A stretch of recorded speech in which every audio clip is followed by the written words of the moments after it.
Welcome to 69 TV. నేను మీ కార్తిక్. ముందుగా బులెటిన్లోని headline చూద్దాం.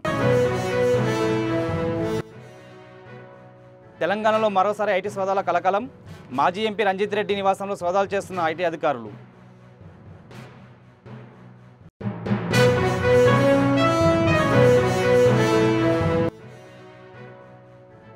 నిజమైన పేదలకు ఇందిరమ్మ ఇల్లు మంజూరు చేయాలి.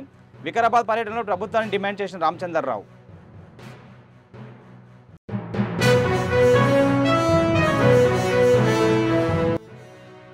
వ్యవసాయ భూమిలో అంతర్పంటగా గంజాయి మొక్కల సాగు. 105 మొక్కలను గుర్తించి స్వాధీనం చేసుకున్న ఎక్సైజ్ శాఖ అధికారులు.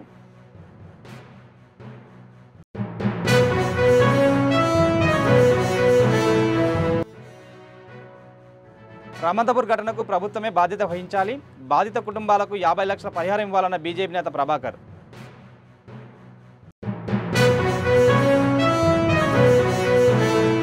ఇక డీటెయిల్స్లోకి వెళ్దాం. మాజీ ఎంపీ రంజిత్ రెడ్డి నివాసంలో ఐటీ అధికారులు సోదాలు నిర్వహిస్తున్నారు. ఆయనకు చెందిన ఇల్లు, కార్యాలయాలు ఐటీ సోదాలు జరుగుతున్నాయి. రంజిత్ రెడ్డి డిఎస్ఆర్ గ్రూప్లో భాగస్వామ్యంగా ఉన్నారు. డిఆర్ఎస్ఆర్ గ్రూప్లో ఉదయం నుంచి ఐటీ అధికారులు సోదాలు నిర్వహిస్తున్నారు. DSR MD Sudhakar Reddy, executive director Prabhakar Reddy, CEO Satyanarayana Reddy ఇళ్లలోనూ వారికి సంబంధించిన కార్యాలయాల్లో ఐటీ సోదాలు కొనసాగుతున్నాయి.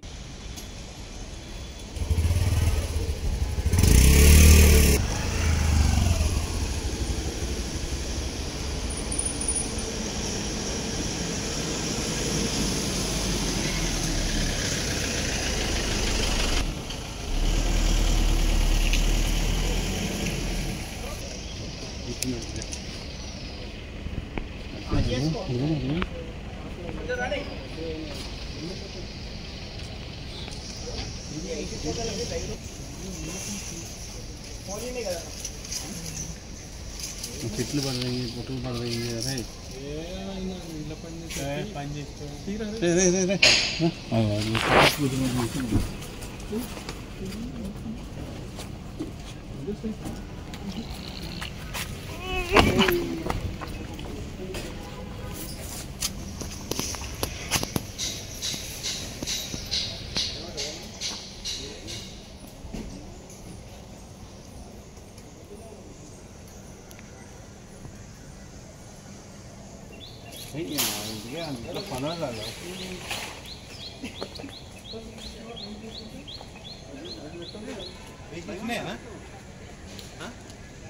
బీజేపీ తెలంగాణ అధ్యక్షులు రామచంద్రరావు వికారాబాద్ జిల్లా పర్యటనలో భాగంగా మన్నెగూడ నుంచి వికారాబాద్ శివారెడ్డిపేటలోని దుర్గమాత ఆలయాన్ని దర్శించుకొని అనంతరం కార్యకర్తల సభలో పాల్గొన్నారు. బీసీ రిజర్వేషన్ల అంశంలో తగిన న్యాయం జరగాలని, రైతులు వర్షాకాలంలో ఎదుర్కొంటున్న ఇబ్బందులు, ముఖ్యంగా యూరియా కొరత వల్ల కలిగే సమస్యలను ప్రభుత్వం వెంటనే పరిష్కరించాలని డిమాండ్ చేశారు.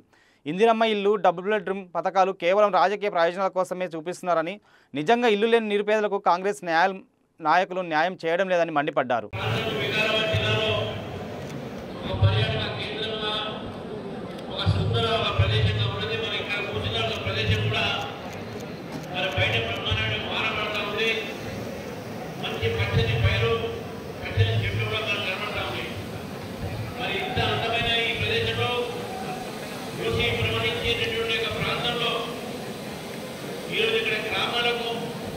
రైతులకు ఒకవైపు తాగునీరు, ఇంకొక సాగునీరు ప్రభుత్వంగా ఎట్లయితే వారికి రావాల్సింది రావట్లేదు. మరి రైతులు ఇప్పుడు మారబడుతుంది కాబట్టి ఈ యొక్క పంటల్లో కూడా మనకు చాలా నష్టం జరిగేటటువంటి చాలా మంది చెప్తా ఉన్నారు, రైతులు కూడా కలుస్తా ఉన్నారు. కాబట్టి భారతీయ జనతా పార్టీ కార్యకర్తలు ఆ రైతుల దగ్గరికి పోయి కష్టాలు కలిసి వారికి ఉన్నటువంటి సమస్య మీద జిల్లా కలెక్టర్తో, జిల్లా యంత్రాంగంతో మాట్లాడుతుందిగా మేము నిర్దేశం చేస్తాం.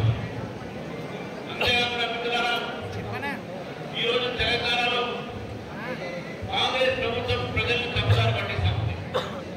ఒకవైపు రాబోయేటటువంటి స్థానిక ఎన్నికల్లో బీసీల రిజర్వేషన్ పైన ఈరోజు ముఖ్యమంత్రి గారు మాట్లాడుతూ బీసీ రిజర్వేషన్ అన్న మోదీ గారు అనుకుంటున్నారు. జిల్లా ఎక్సైజ్ అధికారుల ఆదేశాల మేరకు district task force Sangareddy excise team Nagaligidda mandal Shyamnayak తాండాలో వ్యవసాయం భూమిలో అంతర్పంటగా గంజాయి మొక్కలను సాగు చేస్తున్నారనే సమాచారంతో తనిఖీలు నిర్వహించారు. పీరునాయక్ అనే వ్యక్తి తన ప్రతి పంటలో అంతర్పంటగా 105 గంజాయి మొక్కలను సాగు చేస్తున్నాడని గుర్తించారు. ఎక్సైజ్ సిబ్బంది వాటిని పూర్తిగా తొలగించారు. తదుపరి చర్యలకు నారాయణఖేడ్ ఎక్సైజ్ స్టేషన్కి తరలించారు. 52 సర్వే నెంబర్లో హలో యాదవ్ పీరియా నాయకు ఇంకా చెప్పండి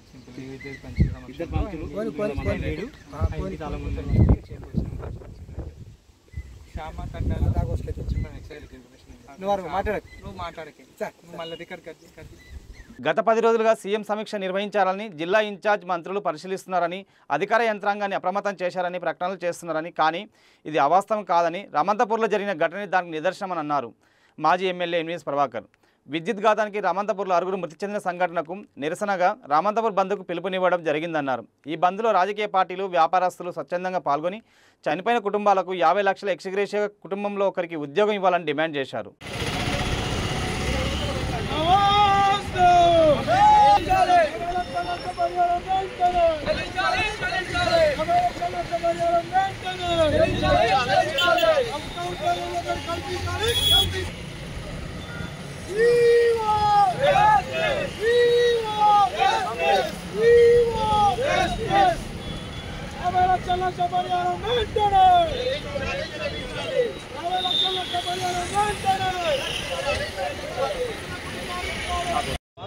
కృష్ణాష్టమి రోజు రామంతపూర్లో జరిగిన దుర్ఘటన 6 మంది బలైపోయినరు.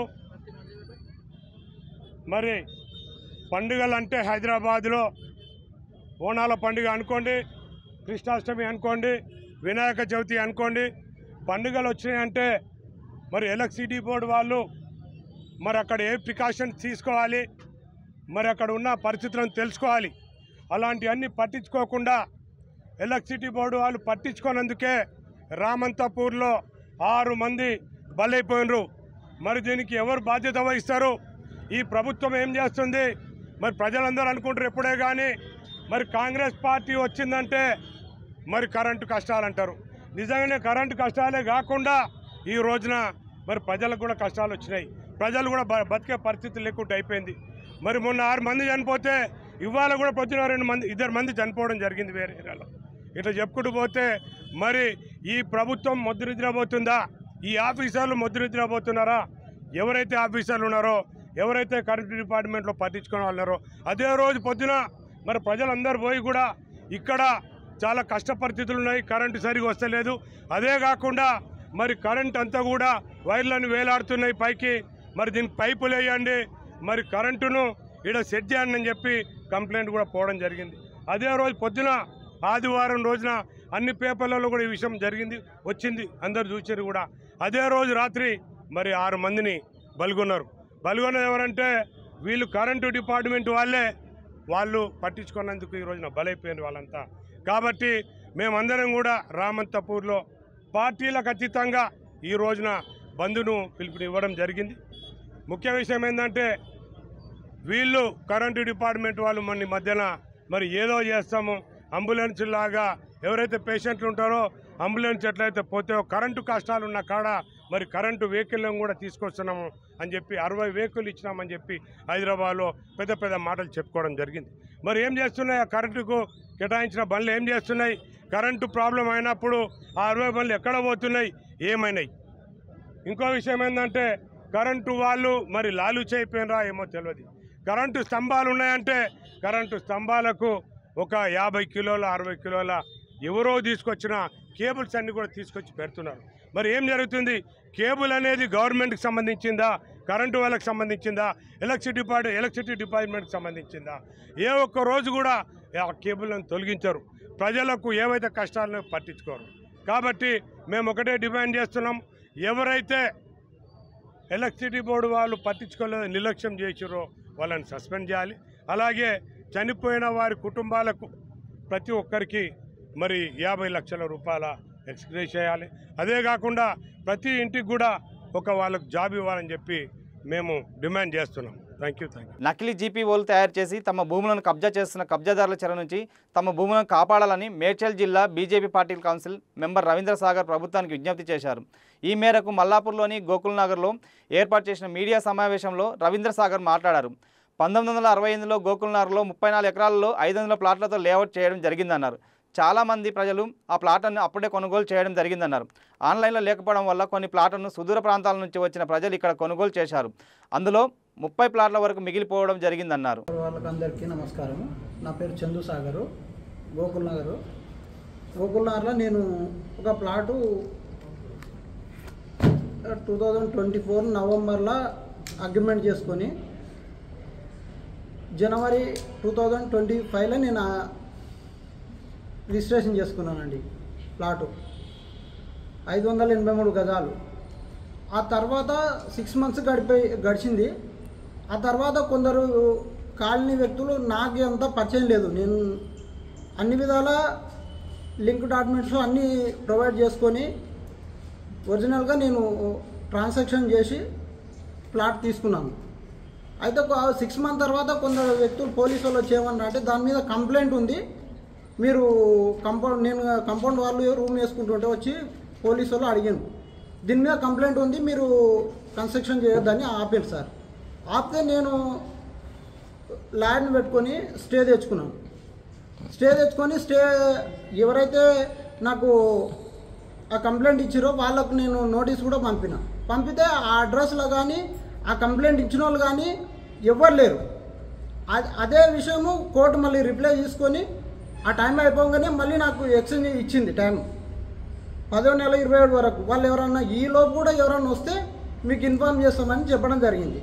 కానీ ఈ మధ్యలో వ్యక్తులు ఏం చేస్తున్నారంటే కాలనోళ్ళు రిజిస్టర్ ఆఫీస్ కానీ, అక్కడ టౌన్ ప్లానింగ్ కానీ, ఇక్కడ పోలీస్ స్టేషన్ కానీ ఇన్ఫర్మేషన్ ఇచ్చి నన్ను అనేక విధాలుగా ఇబ్బంది పెడుతూ, నేను స్టేలో ఉన్నాక కూడా నిన్న నాచారం పిఎస్ వెంకటయ్య గారు ఫోన్ చేసి, ఎస్ఐ సార్ ఫోన్ చేసి, నీవు ఇల్లీగల్ కన్స్ట్రక్షన్ చేస్తున్నావంట, కాలనోళ్ళు కంప్లైంట్ ఇచ్చిండ్రు, మీరు పిఎస్కు రండి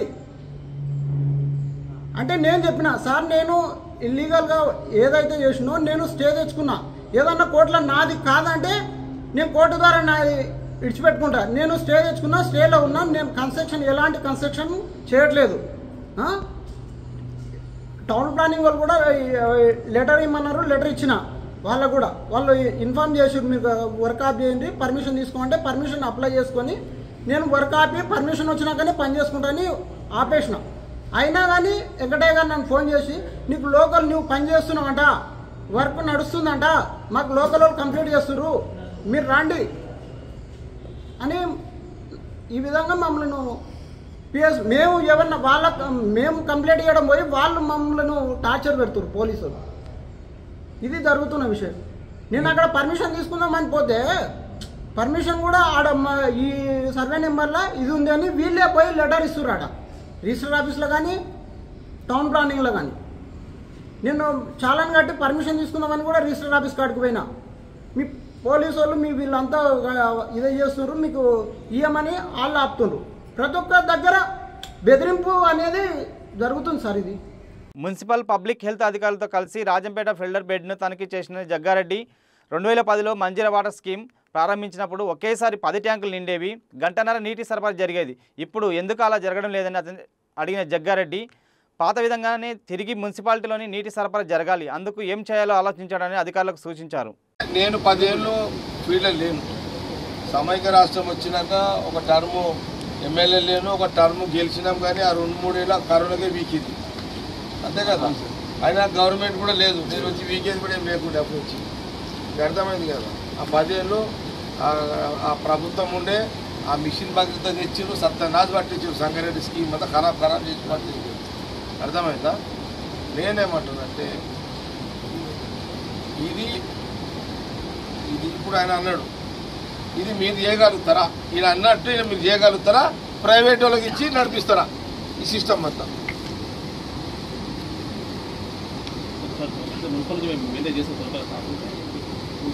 జైలు నీకు బీపీ ఉందని లేదు కదా, దానికి టార్చర్ ఉంటుంది, అటు ఇటు ఉండదు. విన్నావా? ఇప్పుడు వస్తుంది నీకు. ఇక నేను అర్ధరాత్రి వస్తే ఇక అడుగు వీళ్ళని, అర్థమైందా? నా 3 గంటలకు వచ్చి చూస్తే ఏమన్నా అయ్యకి చెప్పా, నువ్వు 3 గంటలకు నేను లేపుతా. నువ్వేదో ఇట్లా అందరు లీడర్లు అన్నట్టు మాట్లాడక ముందు నువ్వు కూడా మీ ఇద్దరు చిన్న పిల్లలు, ఇంకా మీరు ఇద్దరు కమిషనర్ చిన్న పిల్లలు, ఇంకా మీరు పండుగలప్పుడు ప్రాబ్లం వస్తుంది, పండుగలప్పుడు ఆఫీసర్లు విన్నావా? 2 రోజుల ముందు అలర్ట్ చేస్తా వీళ్ళని. తేడా వచ్చిందంటే 4 గంటలకు 3 గంటలకు లేపుతా. ఏదో అందరూ ఏదో చెప్తారు ఇంట్లో వంటరు కాదు నా టైపు. నేను ఇట్లా అర్ధరాత్రి లింక్ ఏది పబ్లిక్ తెలియదు, మళ్ళా ప్రజలకు తెలియదు. ఇది ఈయనకు అడుగు, వీళ్ళు టెక్నికల్ ఉన్నారు కానీ తక్కువ ఉన్నారు, లేకపోతే అర్థమైందా? నువ్వు ఏది ఈజీగా అనేసినావు, నువ్వు అట్లుండా ఈడు వచ్చినట్టు నువ్వు అర్థం చేసుకోను. 3 ఏళ్ళ గవర్నమెంట్ ఉంటుంది, ఆ గవర్నమెంట్ లేకపోతేనే మీరు పనిచేస్తారు. కాంగ్రెస్ గవర్నమెంట్ ఉంటే మీరు ఫ్రైయే. ఏమన్నా నాకు water Sangareddy public water pure white ఉండాలి, ఫిల్టర్ కావాలి, ఎర్ర నీళ్ళు రావద్దు. అది నువ్వు అట్లా చేస్తా. నేను ఎందుకు నీకు అలర్ట్ చేస్తున్నా అంటే నేను నా అంత అర్ధరాత్రి కూడా నేను చెక్ చేస్తాను. నువ్వు ఉండవు అప్పుడు, నేను చెక్ చేసేటప్పుడు. ఫస్ట్ స్కీమ్ స్టార్ట్ అయినప్పుడు ఇక్కడ ఎవరు లేరు, కరెంట్ లేదు మాకు. నాకు రోజు నెలకు 6 లక్షలు డీజిల్ తీయాలి. మీ పైసలు కావు, నా సొంత పైసలు కట్టినా. రోజు 20,000 రావాలి. 20,000 వస్తే డీజిల్ కొనుక్కొని ఎన్ని రోజులు 1 ఇయర్ డీజిల్ నడిపించిన. ఇన్ని పైసలు ఏది కరెంట్ వచ్చేదాకా ఎన్ని పైసలు అంటే లెక్కలేని పైసలు ఇచ్చింది యోగా. అర్థమైందా? 1 ఇయర్ ఏది ఫిల్టర్ బెడ్ సంగారెడ్డి ప్రజల కోసము 1 ఇయర్ డీజిల్ మీద 1 ఇయర్ సొంత పైసలు నెలకెంత? సొంత పైసలు 6 లక్షలు డీజిల్ అంటే ఎంత అవుతుంది మొత్తం 1 ఇయర్కి? 70 లక్షల పిల్లలకు మంచి బిల్ల వస్తుంది. ప్లస్ ఇది ఒకటే కాదు, వాళ్ళు ముగ్గురు కాంట్రాక్టర్లు కట్టి ఇచ్చిపెట్టి వెళ్ళిపోయారు. అప్పుడు మెగావాడు దెంగేసిండు, అందరు కట్టి మెగావాడు దెంగేసిండు. మళ్ళీ 20 లక్షలు అయింది. నేను అవన్నీ సరి చేసి 20 లక్షలు అయితే 20 లక్షలు ఇచ్చింది సార్. సపరేట్ 20 లక్షలు ఇచ్చింది నాకు. ఇక్కడ పబ్లిక్ కోసం ₹1 కోటి పెట్టిన. అయ్యే ₹1 కోటి టైంకి 2,000 ఇస్తే ₹1 కోటి పడతాయి ఈజీగా. అప్పుడు ₹1 అంటే అప్పుడు ₹1 అంటే ఏది 20 ఏళ్ళ కింద 15 ఏళ్ళ కిందనా 9 ఇచ్చింది సార్ నాకు. ఇది అర్థమైందా? 20 లక్షలు కొందరు 1000, 2,000 ఇస్తే ఓట్లు గుద్దేస్తున్నారు ఇంటి ఎల్లంకాలం అంటే. అర్థం కదా? 20 లక్షలు ఇస్తేనే ఈ వరకు అంతా కంప్లీట్ అట్లా తెచ్చిండ్రా నాయన. వాటరు ఇంత వచ్చిందనుకుంటురా, ఎంత తిరిగినా ఏంది? సరే అయిపోయింది. సదాశివపేట పట్టణంలోని సంగారెడ్డి నియోజకవర్గం ఎమ్మెల్యే చింత ప్రభాకర్ దినేష్ దిలీప్ ఆధ్వర్యంలో హలో మొబైల్ షోరూమ్ని రిబ్బన్ కట్ చేసి ఓపెనింగ్ చేశారు. ఈ కార్యక్రమంలో పాల్గొన్న చింత గోపాల్, చింత సాయి, బీఆర్ఎస్ నేతలు తదితరులు పాల్గొన్నారు. ఏతసుముహూర్తకాలే సూర్యాధీనానవానాగ్రహాణావచ్చంతానుకూలితా సకల శుభావాప్తిరస్తు ధ్రువంతే రాజావరుణో ధ్రువంతే గో బృహస్పతి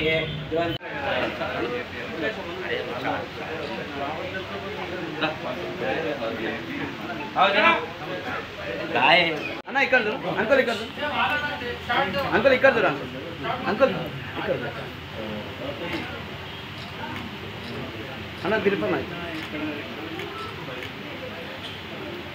ఈశ్వర నవగ్రహ పునర్ప్రతిష్ఠ పూజా ప్రతిష్ఠ కార్యక్రమంలో టీజీఐఐసి చైర్మన్ నిర్మలా జగ్గారెడ్డి పాల్గొన్నారు. ఆమె మాట్లాడుతూ ఆధ్యాత్మిక చింతనతోనే మనశ్శాంతి లభిస్తుందని, ప్రతి ఒక్కరూ దైవ మార్గంలో నడుచుకోవాలని అన్నారు. భక్తిలోనే భుక్తి విముక్తి దొరుకుతుందన్నారు. ఆ పార్వతీ పరమేశ్వరుని కృపతో ప్రజలందరూ సుభిక్షంగా ఉండాలని భగవంతుని వేడుకుంటున్నామన్నారు. ఆలయ పూజలతో కలిసి అవియత దేవత పూజ, తులాలగ్న సుముహూర్తమున యంత్ర విగ్రహ ప్రతిష్ఠ పూజలు, మహాపూర్ణావతి తదితర పూజలు నిర్వహించారు. అనంతరం భక్తులకు తీర్థప్రసాదాలతో పాటు అన్నప్రసాదం వితరణ చేశారు. మున్సిపల్ మాజీ వైస్ చైర్మన్ చింత గోపాల్ నవగ్రహ ప్రతిష్ఠ పూజలో పాల్గొన్నారు. ఈ కార్యక్రమంలో లోపటి కోట పద్మశాలి సంఘం అధ్యక్షులు మునిపల్లి రామకృష్ణ, మాజీ కౌన్సిలర్ పట్లూరు నాగరాజ్ గౌడ్, లాల్ బంధు సత్యనారాయణ, శంకర్ గౌడ్, పట్న పద్మశాలి సంఘం అధ్యక్షులు మునిపల్లి విశ్వనాథం, మునిపల్లి వెంకటేశం, మాణిక్ ప్రభు, రాష్ట్ర మాజీ బీసీ డైరెక్టర్ పట్నం సుభాష్, నాగరం పెంటయ్య, ఆంజనేయులు, మనోహర్ తదితర భక్త బృందం పాల్గొన్నారు.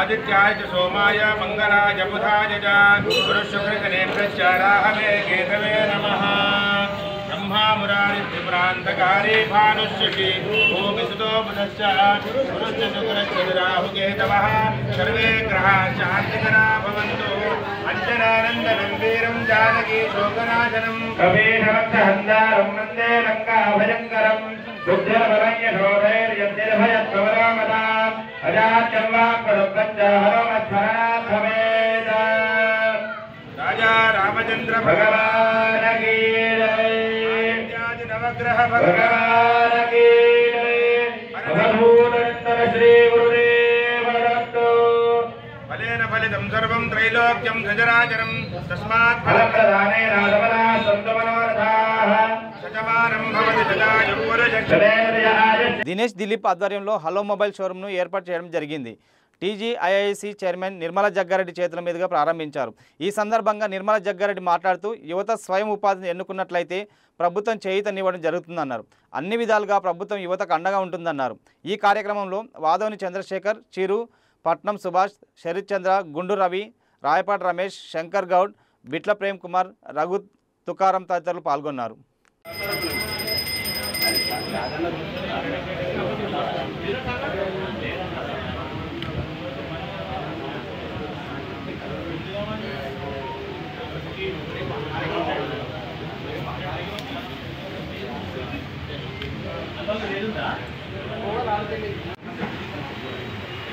Mobile Shankar mobile मर्चिपोयगा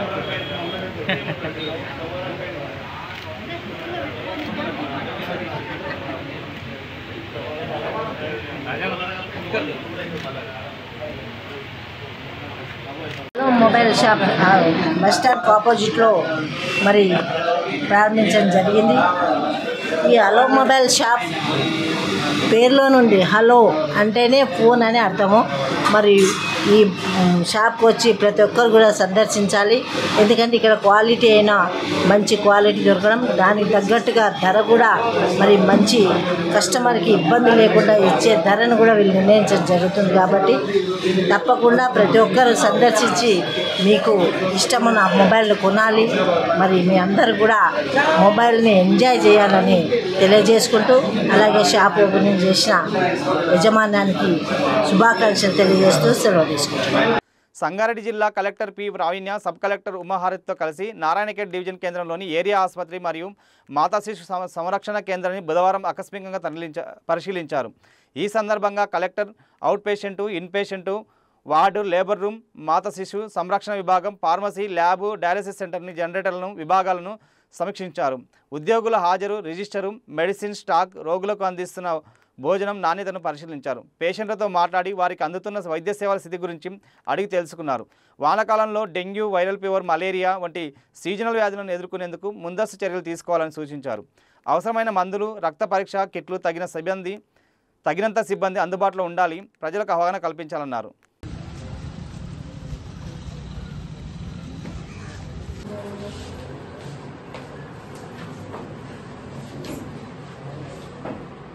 action number beds modify చేసుకొని అక్కడ బెడ్స్ యాడ్ చేసుకోవడానికి ఫస్ట్ 50 బెడ్ అక్కడ ఉంది.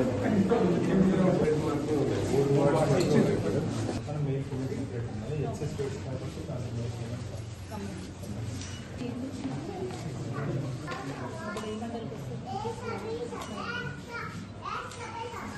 ఇచ్చిన మాత్రం ఇచ్చినారా మీరమ్మా? ఇప్పటి నుంచి ఎక్కించిన మాత్రం ఎక్కించినారు.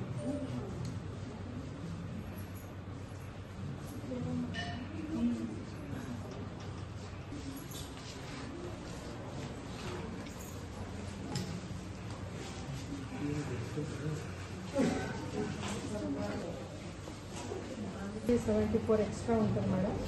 వస్తారు ట్రీట్మెంట్ తీసుకొని బయట మండల్లో ఏరియా హాస్పిటల్ నారాయణకి విజిట్ చేయడం జరిగింది. దీనికంటే ముందు సోషల్ వెల్ఫేర్ రెసిడెన్షియల్ స్కూల్స్ సిద్ధాంపూర్ కూడా విజిట్ చేయడం జరిగింది.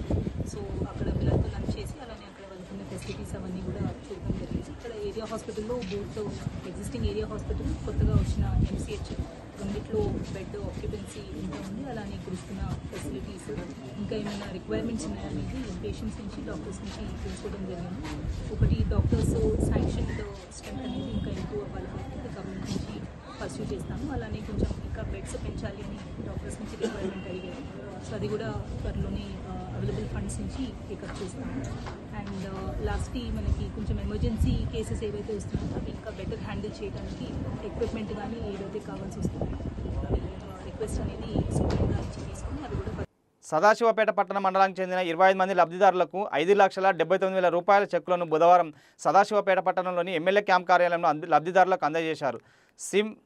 నేడు స్థానిక శాసనసభ్యులు చందా ప్రభాకర్ గారి యొక్క సహాయ సహకారాలతో వ్యాధిగ్రస్తులైనటువంటి పేదలకు నేడు 5,79,000 రూపాయలు సీఎం రిలీఫ్ ఫండ్ చెక్కుల ద్వారా పంపిణీ చేయడం జరిగింది.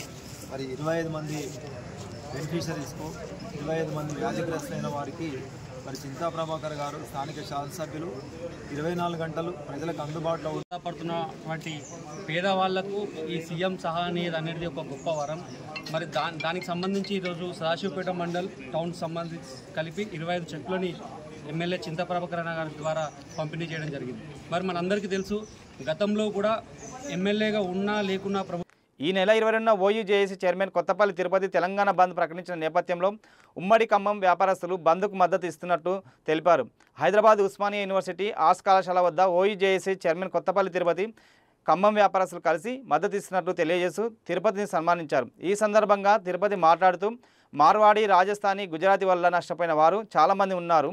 వాళ్ళ వల్ల నష్టపోయిన వారు ఈరోజు నన్ను ఆర్ట్స్ కాలేజీ వద్ద నన్ను కలిసి వారి బాధలు చెప్పుకోవడం జరిగిందని, వారికి కూడా నా మద్దతు ఉంటుందని తెలియజేశారు. ఖమ్మంలో స్వచ్ఛందంగా 22 వ్యాపారాలు బంద్ చేసి గోబ్యాక్ మార్వాడి ఉద్యమానికి మద్దతు ఇస్తున్నట్లు తెలియజేశారు. ఏదైతే ఆగస్టు 22 నాడు ఓయూజేఏసీ బంద్ ప్రకటించిందో దానికి మన తెలంగాణ రాష్ట్రంలోని 10 జిల్లాల నుంచి మార్వాడి వల్ల దాడి జరిగిన వాళ్ళు కావచ్చు, మార్వాడి వల్ల బిజినెస్ లాస్ అయిన వాళ్ళు కావచ్చు, వాళ్ళందరూ ఇది న్యాయమైన డిమాండు, ఇది న్యాయమైన బంద్, మీరందరూ మేము ఆ బంద్లో పాల్గొంటామని ఇక్కడికి మన ఖమ్మం నుంచి మన అన్న వాళ్ళు రావడం జరిగింది. దీన్ని విజయవంతంగా ఆగస్టు 22 నాడు మేము విజయవంతం చేస్తామని ఆల్రెడీ విద్యార్థి లోకము మరియు మేధావులు, కవులు, కళాకారులు అందరూ రెడీగా ఉన్నారు. యూనివర్సిటీలలో కానీ హైదరాబాద్లో వచ్చి ఉన్నారు. మేము దీన్ని విజయవంతం చేస్తామని కంపల్సరీ బంద్ ఆగస్టు 22 బంద్ ఉంటుందని సందర్భంగా తెలియజేస్తున్నాను. జై తెలంగాణ, జోహార్ విద్యార్థి అమరులకు. ఈ బంద్ గురించి ఖమ్మం నుంచి అన్న వాళ్ళు వచ్చారు. ఒకసారి అన్న వాళ్ళ బులెటిన్ ముగించే ముందు హెడ్లైన్స్ మరోసారి. తెలంగాణలో మరోసారి ఐటీ సోదాల కలకలం. మాజీ ఎంపీ రంజిత్ రెడ్డి నివాసంలో సోదాలు చేస్తున్న ఐటీ అధికారులు.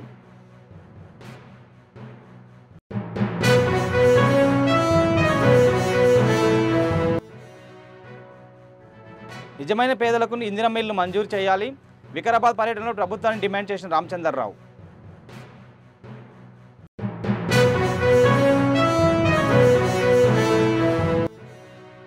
వ్యవసాయ భూమిలో అంతర్పంటగా గంజాయి మొక్కల సాగు, 105 మొక్కలను గుర్తించి స్వాధీనం చేసుకున్న ఎక్సైజ్ శాఖ అధికారులు.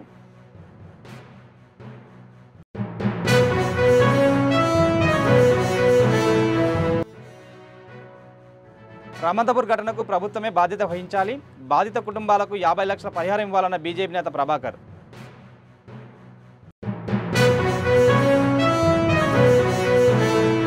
ఇవి బులెటిన్లోని విశేషాలు. మరిన్ని అప్డేట్స్ కోసం చూస్తూనే ఉండండి 69 టీవీ.